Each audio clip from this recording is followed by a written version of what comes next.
All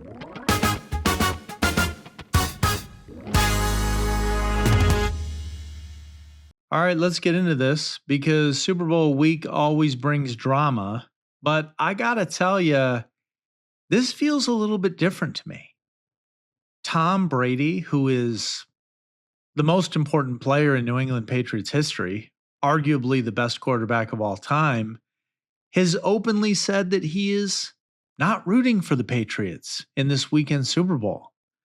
He didn't say it quietly, he wasn't dodging the question. He said it plainly. No dog in the fight, just wants to see a good game. And a comment like that, I think, makes sports fans stop in their tracks. This is not some journeyman quarterback here who spent 3 seasons somewhere and moved on. 6 Super Bowls, 20 years. I mean, the entire identity of a franchise wrapped around one person. And now, with the Patriots back on the sport's biggest stage, he's choosing neutrality, or at least that's what he wants you to believe, I guess. Brady made the comments recently while talking publicly about the Super Bowl matchup, and he explained that his current role as a broadcaster and his ownership stake with the Raiders make it difficult for him to openly root for one team. He framed it as professionalism, as maturity. He framed it as being above fandom now, if you would. And on the surface, I guess that could sound reasonable. But here's the thing. Tom Brady has never been reasonable when it comes to competition. Ever. This is the same guy who turned perceived slights into personal vendettas. The same guy who needed to be the last man standing. The same guy who left New England in part because he wanted to prove that he, not the system, not Bill Belichick, not the Patriot way, was the reason that they won. It was because of him. And he wanted everybody to know that. And that context matters. Because when Brady says he's neutral now, you have to ask whether the neutrality is real or whether something else is going on. And you didn't have to wait long for people to know Brady best to question it. Former teammates have immediately reacted.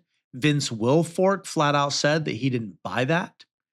Rob Gronkowski joked that Brady probably doesn't want to watch someone else live out the moment he dominated for so long. I mean, I got to tell you, I think we're all maybe thinking that for the most part. And when guys who shared locker rooms, buses, practices, and Super Bowl parades with you start pushing back, I think that tells you that this isn't just media noise. This is personal. And so I want to take a step back for a second because why does this even matter? Because this Patriots run is doing something that Brady never had to deal with before. It's succeeding without him. Not rebuilding, not flirting with relevance. It's actually thriving. They're back in the Super Bowl again. New quarterback, new coaching era, new faces. And that is the one scenario Brady has never been comfortable with.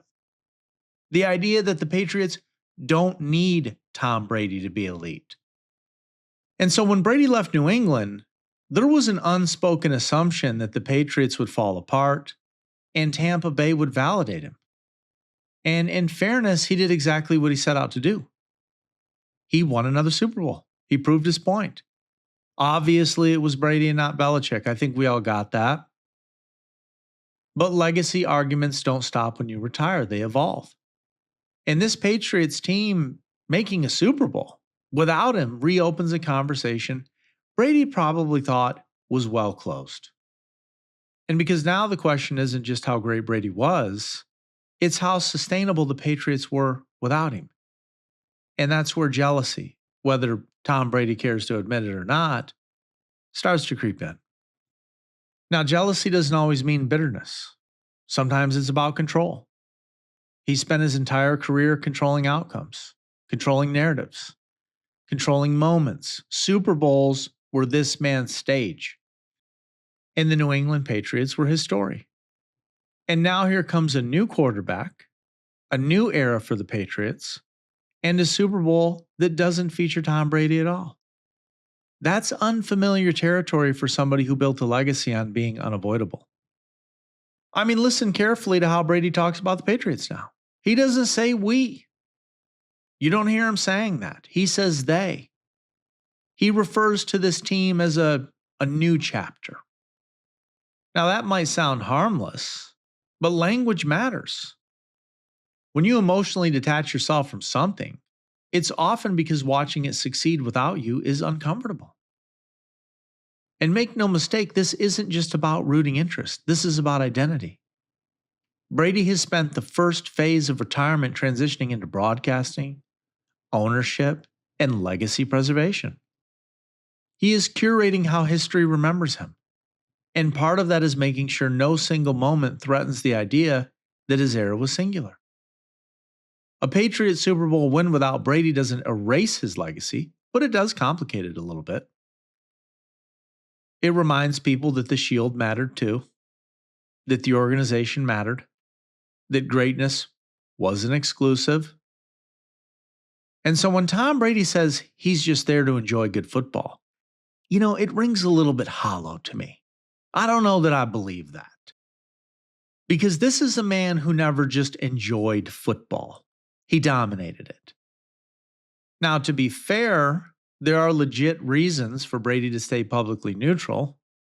I mean, obviously, Fox doesn't want him openly campaigning for one team. I don't think the Raiders want their minority owner rooting for another AFC powerhouse either. And so from a corporate standpoint, neutrality makes sense, but neutrality isn't the same as emotional detachment, and that's where fans feel a disconnect here. I think Patriots fans at least expected a wink, at least a once a Patriot, always a Patriot type of vibe, and instead they got distance.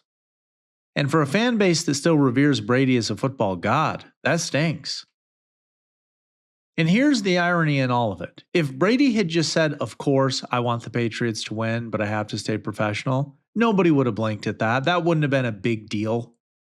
Instead, he went out of his way to say he doesn't care who wins.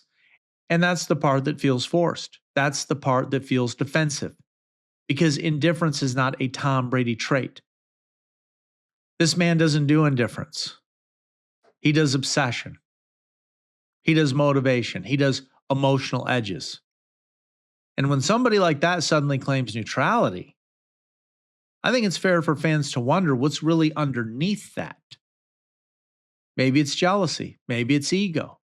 Maybe it's just the strange feeling of watching your old house thrive with new owners. But whatever it is, it's real enough that even his former teammates are calling it out. And that's why the storyline matters heading into the Super Bowl, not because Tom Brady owes anybody loyalty, not because he needs to wave a Patriots flag, but because this moment represents something new in the Brady story. It's a moment where the game is moving forward without him, and he has to watch it instead of control it. And for the first time in a long time, Tom Brady isn't the headline of Super Bowl week. He's a subplot. And maybe that's going to be the hardest adjustment for him of all. So when the Patriots take the field on Sunday, understand that this isn't just about rings and Lombardis. It's about legacy shifting in real time. It's about a dynasty proving it has a future, not just a past. And it's about the greatest quarterback of all time learning that even legends don't get to own this game forever. You're listening to Midnight Sports Detroit. We'll see you after the game.